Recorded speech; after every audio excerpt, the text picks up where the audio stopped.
DeSantis proves it's not grooming, woke, trans, or drag queens. It's about erasure of queer existence. Some parents and citizens may have a valid concern about gender matters and transgender issues with children in elementary schools and unfairly in sports. But there seems to be a wave of extreme conservatism recently that is totally anti-gay, as evident in social media and even in government with people like Congresswoman MTG. Can you say here today you support more mainstream human rights like gay marriage and sexual orientation of adults? Yes or no?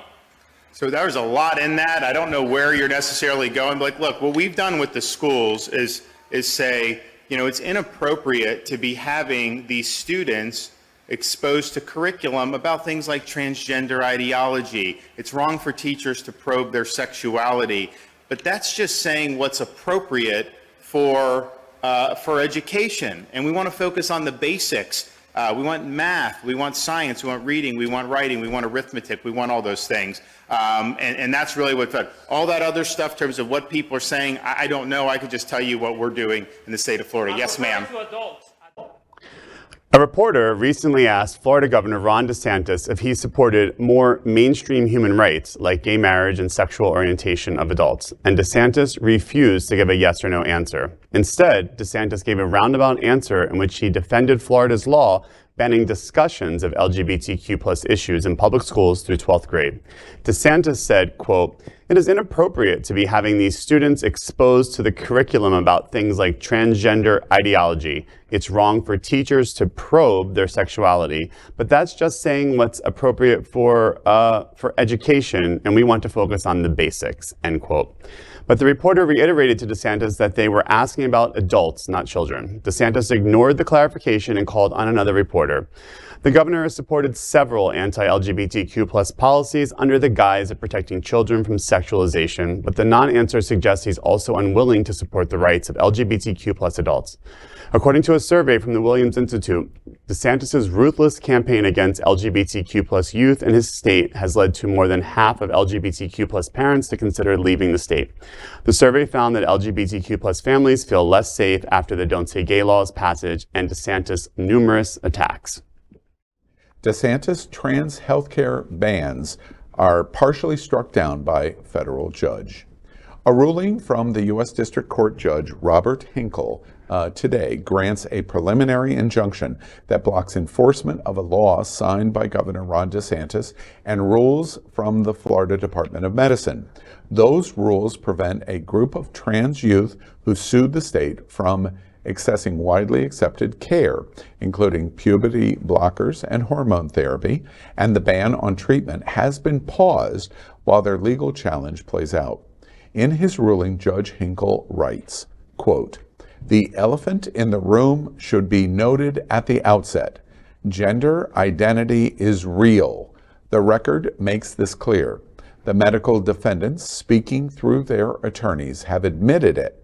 Still, an unspoken suggestion running just below the surface in some of the proceedings that led to adoption of the statute and rules at issue, and just below the surface in the testimony of some of the defense experts, is that transgender identity is not real, that it is made up. Any proponent of the challenged statute and rules should put up or shut up.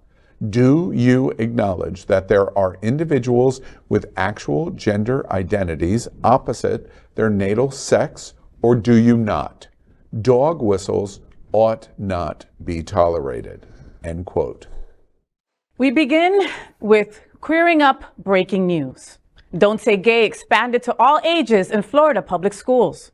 At the request of the DeSantis administration, the Florida Department of Education approved a rule today barring public school classroom instruction on sexual orientation and gender identity for all grades. The department is building upon restrictions from the Parental Rights and Education Law, dubbed Don't Say Gay by critics, which focus on classroom instruction in kindergarten through third grade.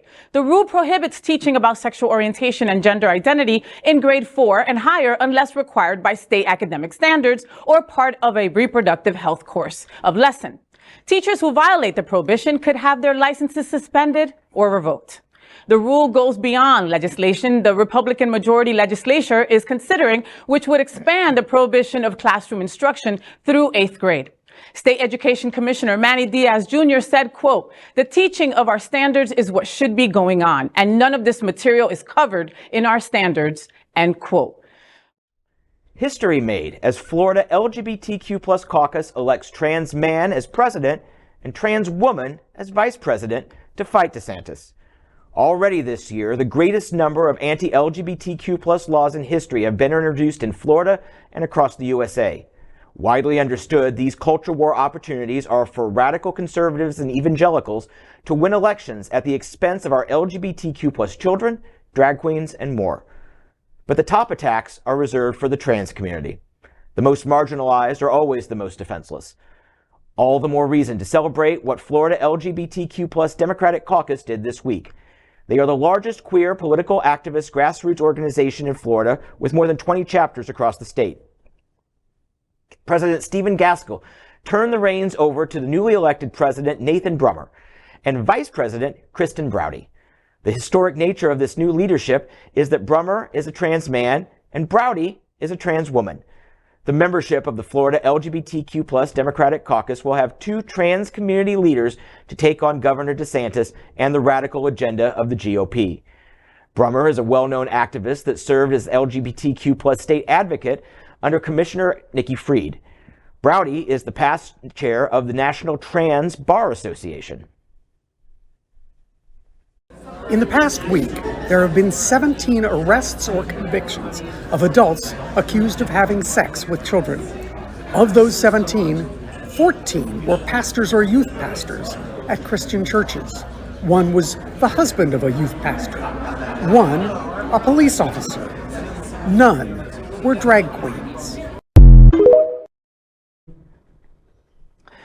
They are both attorneys and now face the work to encourage LGBTQ+ Florida to face the presidential and national elections next year.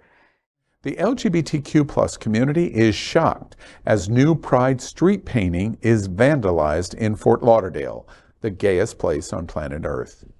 Mayor Dean Trentalis decries creeping level of hate after vandals deface the LGBTQ+ Pride flag painted on a street just off Fort Lauderdale Beach.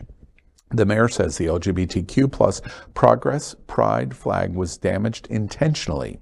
He says that the damage to the flag should be viewed in the context of rising animosity toward traditionally marginalized minority populations.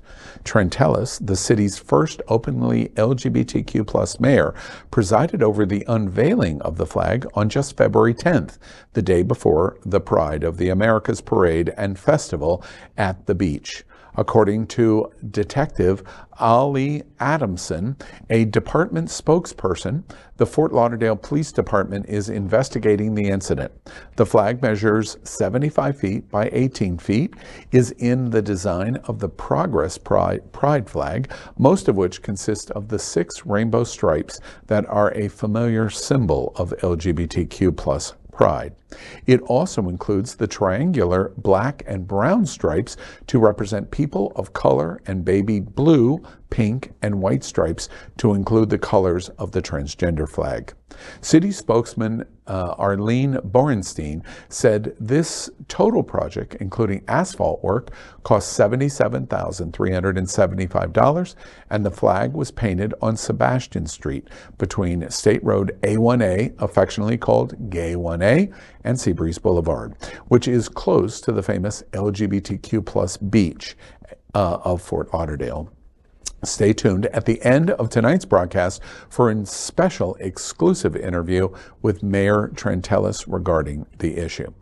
Multiple travel warnings for LGBTQ+ safety have been issued against Florida. The advocacy group Equality Florida said Wednesday it was taking the extraordinary step, quote, in response to a wave of safety inquiries following the passage of laws that are hostile to the LGBTQ community, restrict access to reproductive health care, repeal gun safety laws, foment racial prejudice, and attack public education by banning books and censoring curriculum. The warning came within hours of a similar message from the Florida Immigrant Coalition, which said travel across the state should be done with extreme caution because, quote, it can be unsafe for people of color, individuals who speak with an accent, and international travelers. The LGBTQ plus advocacy group Equality Florida has issued that travel warning, informing individuals of the risks of visiting and relocating to Florida. The statement highlights the growing concerns of parents who are considering relocating students, unwilling to enroll in state universities and events and conferences that have been canceled due to hostile policies. The Florida Immigration Coalition also has issued a similar warning for immigrants. The Florida State Conference of the NAACP also voted to issue a travel advisory against Florida. Board of Directors Chairman Leon W. Russell said, quote, any location in America where our history has been erased does not offer us or our children a bright future, end quote. Last year, Florida Governor Ron DeSantis signed the Parental Rights in Education bill. Critics have condemned the so-called Don't Say Gay legislation. The state also passed legislation censoring Black history taught in schools, as well as banning books on race and LGBTQ plus issues.